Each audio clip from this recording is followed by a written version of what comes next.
Today is your introduction to 17th century literature. Pictured is Nell Gwyn, who was one of the earliest female actresses and mistress to King Charles II. She's pictured here because she encapsulates a lot of the things that are going on in the arts in England in the 1600s. Let's look at a little bit of historical background. King Charles I didn't make the best decisions when it came to ruling.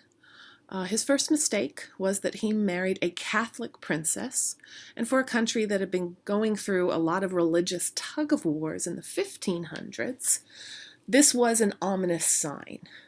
Later, over disputes with Parliament, Charles dismissed the body entirely, which started the English Civil War, until Charles was executed in 1649 on charges of treason against the English people. After the death of Charles I, England tried to rule more democratically, sort of to have Parliament in charge. That didn't go so well either because there was a lot of infighting among the factions. Oliver Cromwell ended up setting a protectorate with himself as essentially a military dictator. When he died, Charles I's son, Charles II, who had been sent into exile in France, was restored in 1660. He, of course, promised to cooperate with Parliament and to not repeat the mistakes of his father. So for some more historical context, here are two main factions in the political struggles during the 1600s.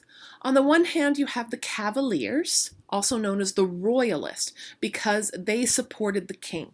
They are pro-monarchy. They were often distinguished by their long hair, their fancy coats, and their high boots.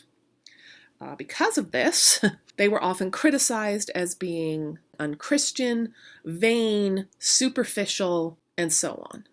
Opposed to the Cavaliers, you had the anti-monarchy Roundheads, who believed that Parliament should play a far greater role in the government of England.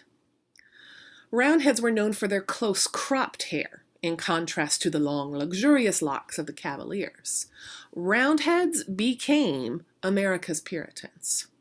And the Cavaliers accused them of being unpatriotic. How can't you support our king? But Charles II was very happy to be back in England, restored to his throne, and Restoration literature dates roughly from 1660 to 1689. During the Protectorate, the theaters had been closed. The Roundheads felt that drama, art, music were worldly vanity and not necessary. Charles II had spent a lot of time in France and seen the theater there. He promptly reopened the theater, and the most popular plays were witty, satirical, funny, and they were also very risque. Women were on stage for the first time. Prior to this, boys had played all the female roles. All of Shakespeare's plays, Juliet, Ophelia, Beatrice, would have been played by young boys. Well, this all changed in the Restoration. And some of the most popular roles for women were breeches roles, where women wore men's clothing. Breeches roles put women in stockings and very close-fitting knickers that ended at the knees. You could see the female form. A lot of the earliest actresses were seen as little better than prostitutes. But here's an example of an actress getting ready for a breeches role, as well as a scene from a modern performance of a Restoration play.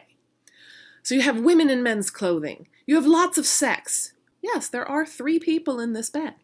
Much of Restoration drama was considered quite scandalous. And the man at the center of the Restoration artistically is John Dryden. He really launched Restoration comedy as a genre.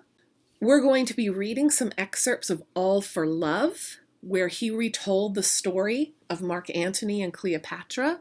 Dryden also wrote some of the most brilliant political satire that you'll ever see.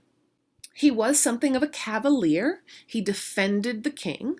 And he was deeply offended by bad poetry, and he didn't pull any punches. His poem Macflecknoe, when I say it slammed poet Thomas Shadwell, it's pretty brutal.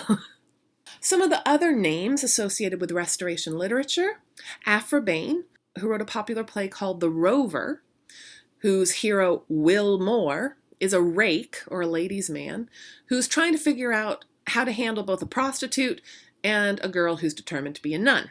What we are going to be reading are excerpts from Orinoco, her novella about the evils of the slave trade.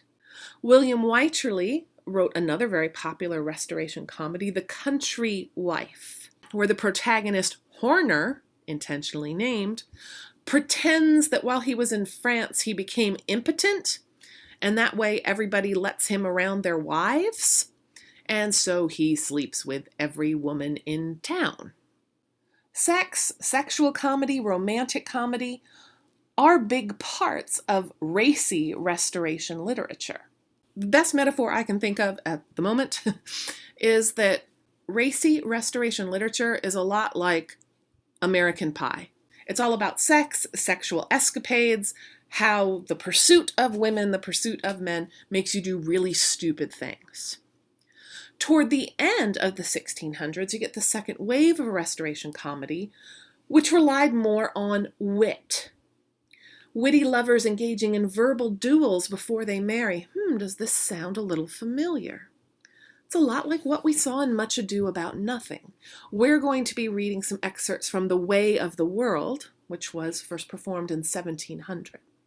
In addition to all of this sex and comedy, some of the most important works of religious English literature were also written during this period. John Milton wrote Paradise Lost, which is 12 books long. It's all written in blank verse, unrhymed iambic pentameter, and it goes from the fall of Lucifer, when Satan and his angels are kicked out of heaven, all the way through Adam and Eve's banishment from Eden. John Bunyan wrote an allegory called The Pilgrim's Progress, which was wildly popular for the next 200 years in England. Our character Christian travels from the city of destruction to the celestial city. Therefore, as odd as it may seem, there's two very opposite themes going on in the 17th century in England. On the one side, you have sex, wit, and fun. Some authors on this side: Ben Jonson, Robert Herrick, John Dryden, William Congreve. On the other side, we have piety and religion: George Herbert, John Donne, John Milton, John Bunyan. Yes, I understand a lot of Johns. We are going to be looking at works by all of these gentlemen. These two opposing themes might figure prominently into what you decide to do for Essay 2. And I strongly recommend that you take a little time today to look at your 3 options for Essay 2. But what we're going to do right now is a little bit of application of these themes to your homework readings. You were asked to read poems by 3 different 17th century authors. The first one in your packet is Ben Jonson, and this is his Epigram 11. With your new historical context, what do you think of this poem? At court I met it in clothes brave enough to be a courtier and looks grave enough to seem a statesman. As I near it came, it made me a great face. I asked the name. "A lord," it cried, "buried in flesh and blood, and such from whom let no man hope least good. For I will do none, and as little ill, for I will dare none. Good Lord, walk dead still." What does this suggest about lords and nobility? Notice that the lord is it, not he. At court I met it. A lord, it cried, buried in flesh and blood. Does Ben Jonson think much of lords? This is a witty, satirical poem. Notice the sort of double meaning at the end, good Lord, which is an appeal to the deity, but also good Lord, the man buried in flesh in front of him, walk dead still. Lords aren't much good for anything. We also have more female authors. Here is Catherine Phillips, A Married State. Does she think women should get married?